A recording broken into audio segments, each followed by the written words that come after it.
বিসমিল্লাহির রহমানির রহিম। আজ শুক্রবার, সবাইকে জানাই জুম্মা মুবারকবাদ আমার তরফ থেকে আর আকবাল কুয়েত থেকে। আসলে অতি দুঃখের সাথে জানা হইতেছে যে আমাদের বাঙালি অধ্যুষিত যে এরিয়া গিলিবাল সুয়েট শাখা, এখানে কাছে একটা ছাপড়া মসজিদ ছিল। মদিনা হোটেলের সামনে দেখেন, এটা মদিনা হোটেল ছিল, এটা ভেঙে ফেলা হয়েছে। দেখেন, আমি আপনার বলছি, পরবর্তীতে আপডেট আপনাদেরকে জানাবো। এটাও অতি সুপরিচিত জায়গা।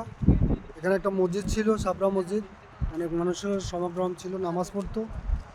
সব ভেঙে ফেলতেছে এই কুয়েত প্রশাসন এবং কুয়েত কর্তৃপক্ষের পক্ষ থেকে। আমাদের বাঙালিদের ওখানে অনেক সমস্যা, থাকা খাওয়া এবং ঘুমের জন্য অনেক আমরা হায়াতাস করতেছি। কিছু করার নাই। দেখেন, একেবারে অনেকগুলো বিল্ডিং ভাঙতেছে। আমি বলতেছি 105টার মতো বিল্ডিং ভাঙা হবে। এখানে একটা মসজিদ ছিল, এখানে আমার সামনে রুম ছিল, এটা আমাদের রুম, এটা আছে এখনো অক্ষত অবস্থায়। এখন হয়তো এটা ভেঙে ফেলতে পারে।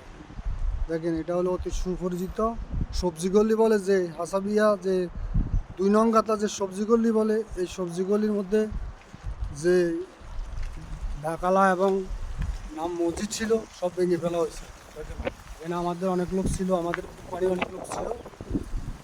যা কিছু করার নাই, আমাদের দুঃখে কষ্টে জীবন যাবে। এটা আমাদের দেখেন সুপরিচিত সেই সবজি গলির এরিয়া। এখানে মানুষ বেচা কিনা করে, রিজিকের তাগিদ করে বেচা কিনা করতেছে।